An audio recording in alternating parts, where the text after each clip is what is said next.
It out for glory. Every week, KBC brings you not one, but two heart-pounding matches, delivering the best football action right to your living room. The stakes are higher than ever. The league champion takes home a handsome prize of 5 million shillings and also earns the honor of representing Kenya in the prestigious CAF Champions League. Feel the adrenaline, experience the suspense, and join the roar of the crowd as we celebrate the return of Kenya's football legacy. The FKF Premier League, live and exclusive on KBC Channel 1 and KBC radio stations. Save the date, mark your calendars, and get ready for the ultimate football spectacle. Coming to you live only on KBC. KBC, your true sports partner.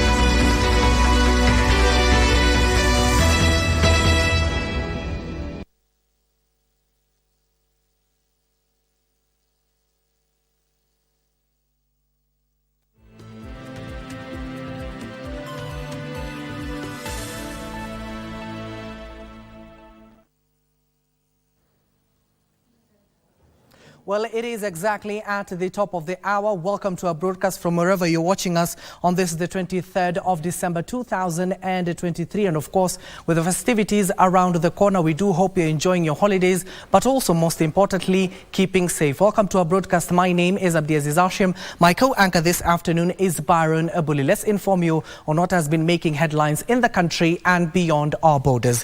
And we start to take a look at how our roads are looking, especially on the major highways, where hundreds of motorists spent their morning hours in a huge traffic snarl-up in Limuru along Nairobi-Nakuru Highway following the rush by Kenyans traveling to celebrate the Christmas holiday upcountry. Head of Traffic Operations Commissioner Sarah Koki, however, assured Kenyans of a smooth flow on all the roads and called upon all road users to be cautious and follow traffic rules. Tutafungua hii barabara, kutakuwa na msongamano. Asubuhi kulikuwa na gari imeharibika pale Maimayu, tumetoa, na saa hii wakati huu magari hata vile mnaona zinatembea bila kufungana. Hatutakubali ambao watu wabebwe wakiwa wengi katika barabara kupita kiasi. Kwa hivyo pia tunaangalia sheria za barabara sifuatwe, tukihakikisha kwamba hakuna msongamano wa magari barabarani.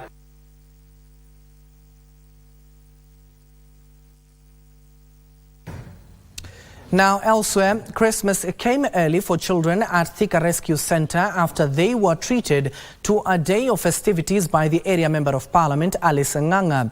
The children shared meals, received foodstuffs and other gifts. The legislature called on the well-wishers to share with the less fortunate during the period, saying many Kenyans are facing difficult economic period.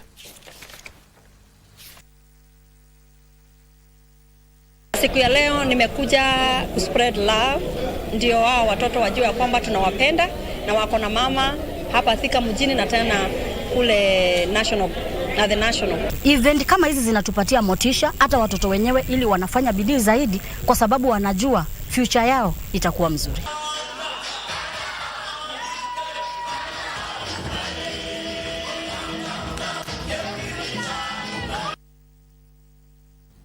And in other news, education stakeholders have challenged parents to be observant of their children's behavior and safety during the festive season. The stakeholders opined that young boys are being engaged in drugs and substance abuse, especially during the climax of the initiation ceremonies. Our reporter Ruth Wamboi was in Nyandarua County to witness the graduation of the boys and filed the following report. At the heart of Nyandarua County, Nandarasi village, and these boys who have just undergone the circumcision rite of passage are receiving mentorship talks to prepare them for the next stage of life. They have undergone through in circumcision. That's just a mark, according to us. So they have a future and the mark should not demoralize their morals, but rather they should focus, knowing that through initiates they should be role models. The expectation that they were given in the community, there are those mates that they were given in the community. First you array the mates about the decision, then you give them or tell them what they are going to pass through. Then after now becoming young men after circumcision, know what they will face in life. The chief officer in charge of education in Nyandarua County expressing concern that a big percentage of poor mental health and school dropouts comprises of the boy child.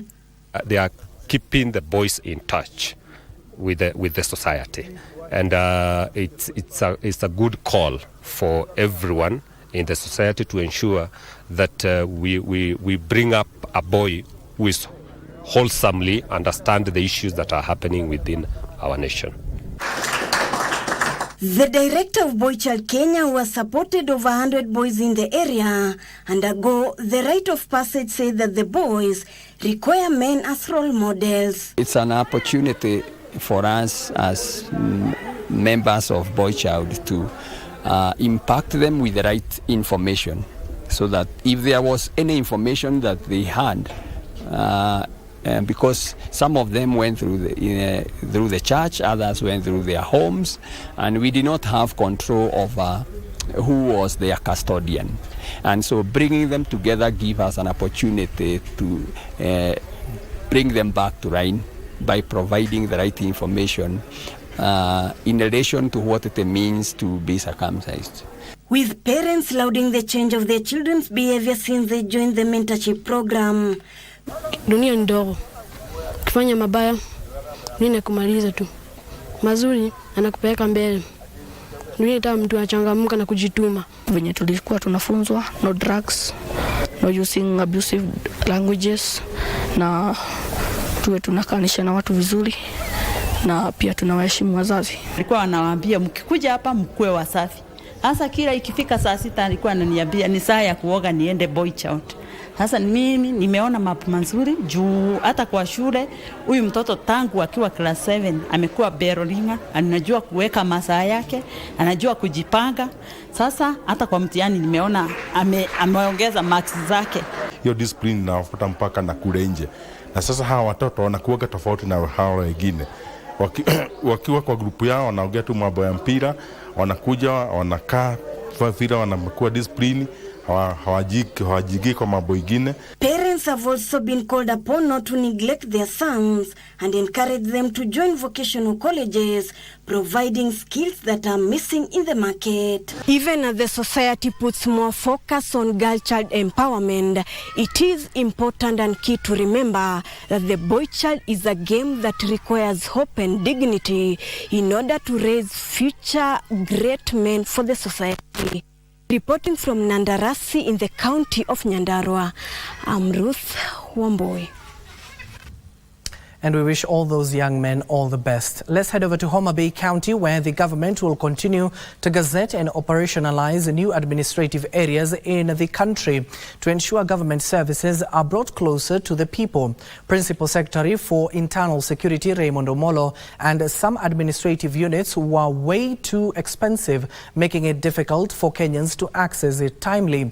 Now, speaking at Imbo during the launch of the new division at Asego and Asego East in Homa Bay Town constituency, the Principal Secretary said more administrative units will be launched and called for prudent use of government resources while constructing administrative offices in the new units. The two offices in Homa Bay County were constructed at a total cost of 30 million shillings and will house offices for other government officials. The locations are very vast, making it very difficult for government services to be administered. And even for the government officers who are appointed as either chiefs, assistant chiefs, the ACCs, including the DCCs and the county commissioner, find it very difficult given that challenge. Now, over the years, we've been trying to address this challenge, and in the process, we've been able to gazette a number of administrative units.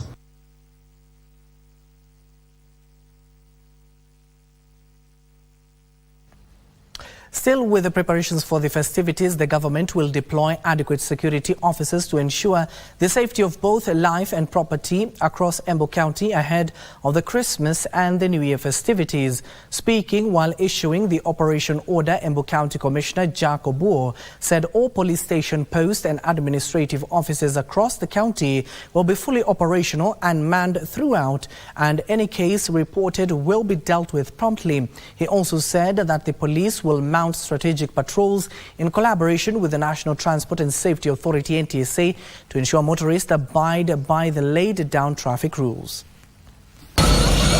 Tuko na duty stations, duty roster na tuko na command centers.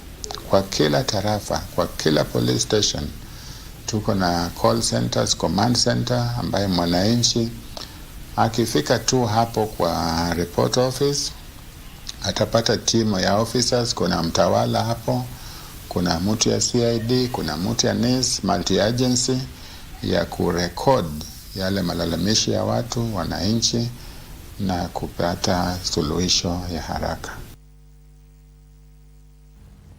And in other news, the Communication Workers Union of Kenya has described 2023 as the toughest economic year for Kenyan workers. The union attributes this to high inflation, which was worsened by a raft of government taxes, which it says reduced disposable incomes. Communication Workers Union of Kenya Secretary General Benson Okwaro, however, called on the government to consider a pay rise for all employees so that they can be cushioned against the high cost of living. He further noted that many common bargain agreements for the most unions were not implemented due to salaries and remuneration commission's failures to actualize the CBAs. They are taxing the areas where the ordinary wananchi really needs. If you tax petrol, if you tax fuel, then you have killed ordinary wananchi. But like now, people are going to go home. Believe me or not, people are paying 300,000 shillings or 3,000 shillings to go home. Where will you get 3,000 to go home? But people must get home. It's traditional. People want to join their families at home so that they rejoice over the Christmas holiday and they rejoice in the New Year. So if you're going to pay 3,000 out, you are 10,000. Where did you get it from? People are borrowing to do those things. But if petrol was a little bit cheaper, then probably we would have, we would come up with about 1,500, 1,000. That will be reasonable. And now to our top story this afternoon. 26 people were last night arrested and 117 shisha bongs confiscated following a multi-agency crackdown led by the National Authority for the Campaign Against Alcohol and Drug Abuse NACADA in Nairobi. The crackdown was conducted at the Ejoka Gardens in Kilimani area. The culprits were found smoking the banned substance. The 26 are detained at the Jogoo Road police station waiting to be arraigned in court. Few minutes to 11 p.m. at the Ejoka Gardens restaurant and lounge in Kilimani, Nairobi City. The National Authority for the Campaign Against Alcohol and Drug Abuse multi-agency team gained success into the premises. Here, individuals are caught in the act smoking shisha, a substance that was banned by the government of Kenya in the year 2017. From one room to the other in this establishment, they hide their faces from our cameras to protect their identities.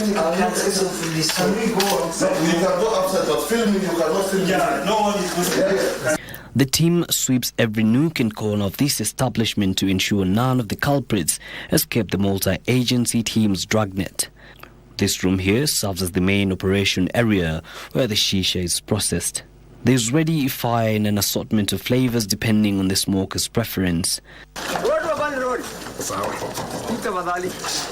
One after the other, they're taken into the waiting police truck at the establishment's entrance. Board the truck first. Board the truck first. Board the truck first. This is a business setup. I have a responsibility. The proprietor of this establishment, a little hesitant to board the police lorry, and gets defensive with the authorities. Okay, where were you? Yes. After a clean sweep, 117 bongs are laid out. Interestingly, some are personalized and come with a name signifying ownership. As the arrested individuals board the police vehicles, some are trying to desperately make calls to see if they can unhook themselves from the problems they found themselves in. Nakada Chief Executive Officer Dr. Antonio Merico says the festive season witnesses a spike in such activities, necessitating the need to bring the culprits to book. This thing has permeated us so much. It is affecting our children. It is affecting the productive masses in the government, in the country. It is affecting productivity within the country. It's a residential area. There's an issue of pollution. And actually there's an issue of using shisha, which has been banned in the country. The exercise will continue not only here, but in other suspected establishments to ensure those found in contravention of the law have a case to answer. One of the key aspects is that very many young people get inducted into drug and alcohol abuse during Christmas. Secondly, there's a big correlation between drunken driving and accidents in our country. And it's a very good starting point to start these crackdowns. Nakada says it's now done its bit of rounding up these individuals and hope that the agencies that have the prosecutorial powers will play their part to serve as a lesson for anyone abusing drugs and engaging in illegal substance abuse. I want to assure you that we'll do our part. If there's a recidivism, if they do it again, we'll be back here to do the same role that we are meant to be doing. I will take these people to court and we'll let the will of justice take its course.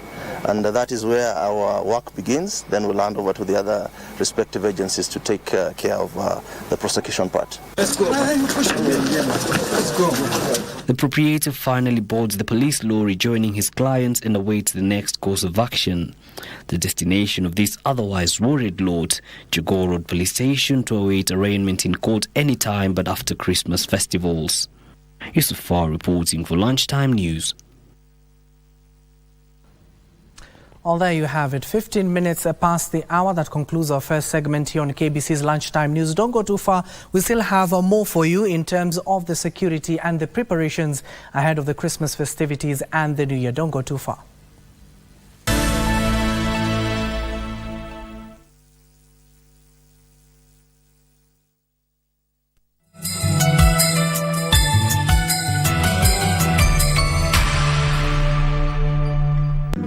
It's the most fun-filled month of the year, and GoTV's going all out for little ones of all ages. Our crazy characters will be lighting up their screens all day long. There's plenty to do for the whole family with our world-class kids channel. For non-stop festive fun, stay connected or reconnect to GoTV to keep busy brains entertained and learning this festive season. Ooh, yes! GoTV. Love it.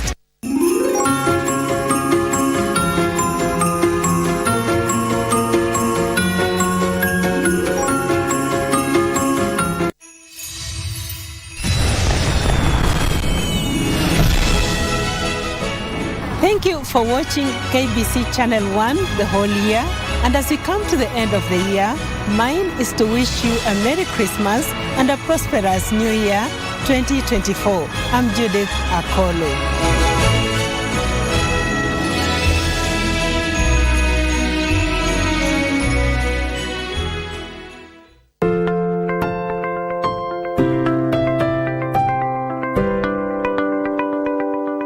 In a world filled with uncertainty, there is one thing we can always count on: the power of compassion and generosity. Every day, families in Kenya face unimaginable challenges and hardships. They struggle to put food on the table, provide shelter for their loved ones, and access basic health care. But today, you have the power to make a difference. By just contributing 1 shilling and 50 cents from your airtime, your generosity can provide access to sanitary pads, nutritious food, clean water, education, and life-saving medical care to those who need it most. To support this cause, please tune in to your favorite radio station under the KBC umbrella for step-by-step instructions on how to subscribe. KBC Helping Hands. Together, we can make a difference and bring hope to those in need.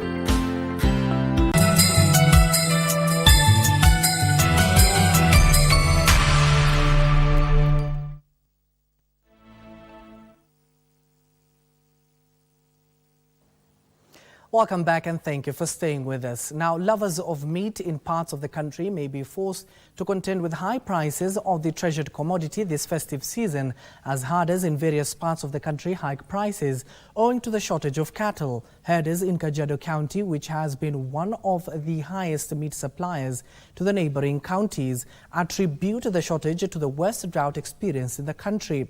A goat that costed 3,000 Kenyan shillings now goes for 10,000 Kenyan shillings. This is ELunchtime market in Kajiado Central,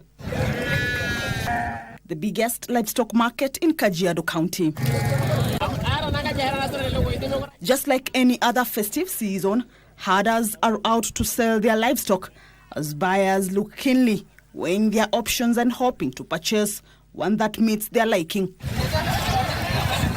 However, it is not business as usual, as customers may have to dig deeper into their pockets. Saa hii biashara iko lakini mbuzi iko juu sana. Saa hii mbuzi inanunuliwa na 20,000, kitambo ni 10,000 na 11. Saa hii ni 20,000. Ile ambayo tulikuwa tunauza 3,000 inauzwa kwa saizi 10,000. Kwa sababu zimekuwa kidogo. A goat or sheep that sold at 8,000 shillings few months ago has shot up to 20,000 shillings. For a mature cow, a customer will now be parting with between 70,000 to 120 Kenya shillings. Mbuzi zetu zilikufa na kiangazi. Kila kitu imekufa. Mbuzi, ng'ombe, zile kidogo ambazo zimebaki ni kama atuuzi kama vile tulikuwa tunauza ile kipindi. Na taira kijana na hakuna sisi anakunya chai peke yake. Na hakuna mbuzi anasinja. Na hakuna ng'ombe.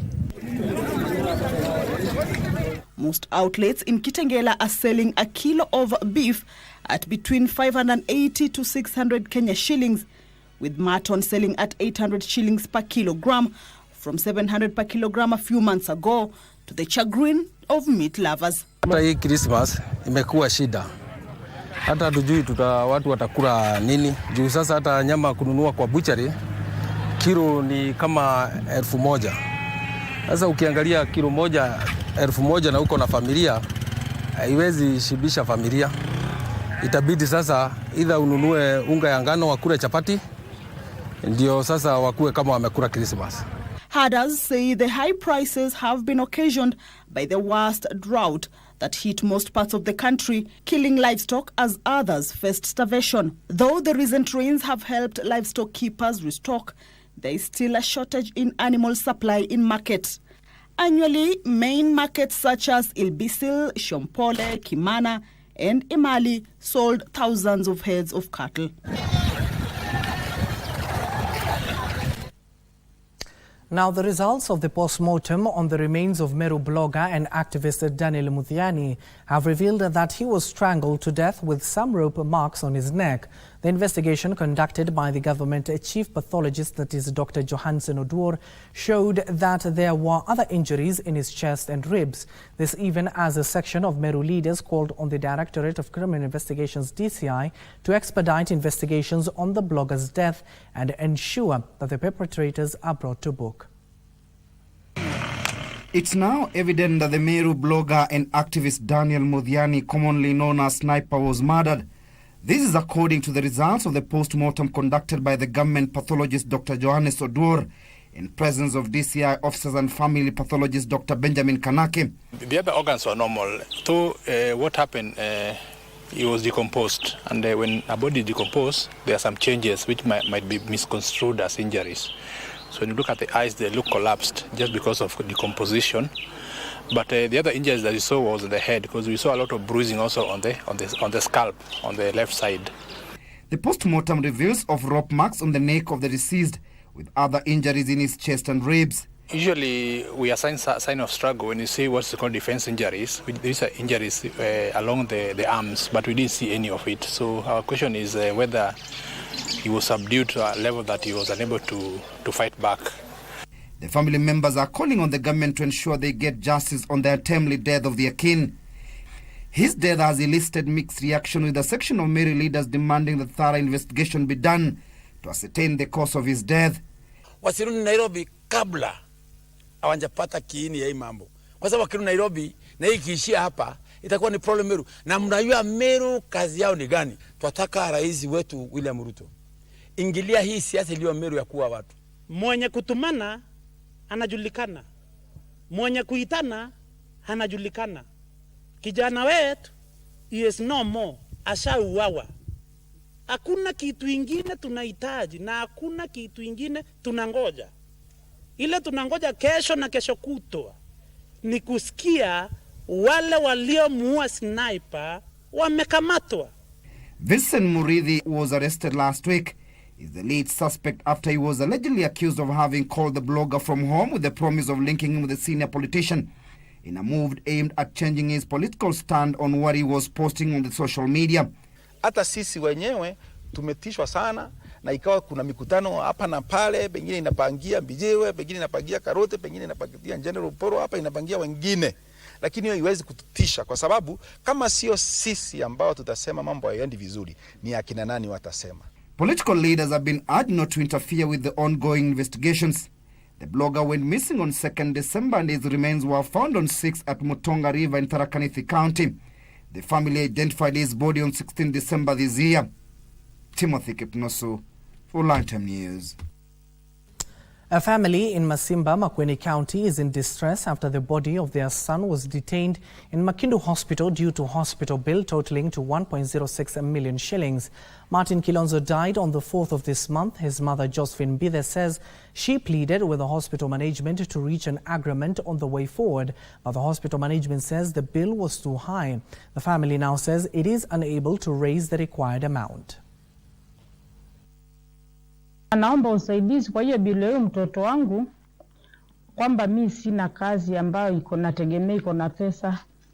Kazi yangu nauza nyanya kwa barabara. Kwa siku naweza pata 100 ama 200, ikienda zaidi 300. Na hiyo ni ile tu tunategemea kula na watoto.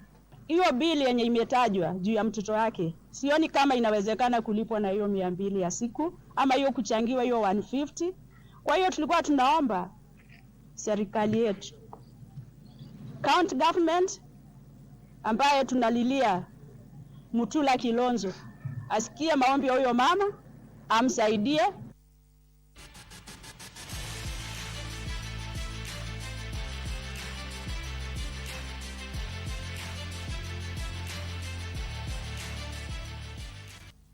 And now finally, let's get sporty. Aston Villa missed out on a chance to move top of the Premier League as they were held to a 1-1 draw at home by Sheffield United. Meanwhile, Luka Jovic scored a 90th minute goal to force a 2-2 draw for AC Milan away to bottom-placed Salernitana. Through a header from England defender Fikayo Tomori, Salernitana equalized in the 42nd minute from a corner. Still on the international stage, Julian Alvarez scored a brace as Manchester City won the FIFA World Cup for the first time by beating Brazil's Flamens 4-0 in Saudi Arabia. Meanwhile, Egyptian side Al Ahly defeated Urawa Red Dragons 4-2 in the third-place playoffs.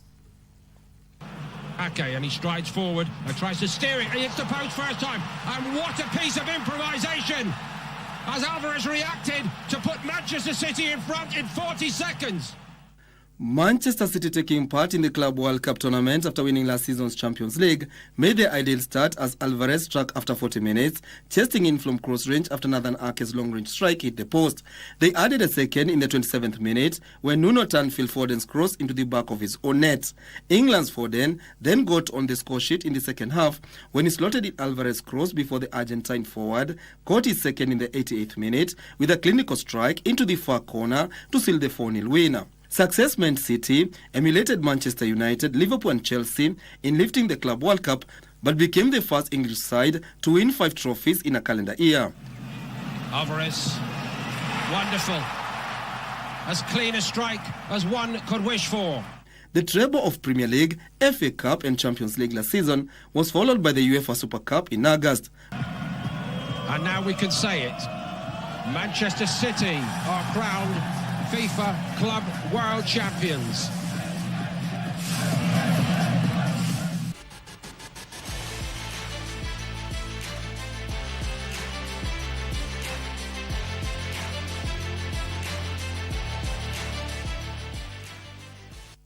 boxing that the English Premier League continues this afternoon. The Hammers are set to take on the Red Devils. That is Manchester United.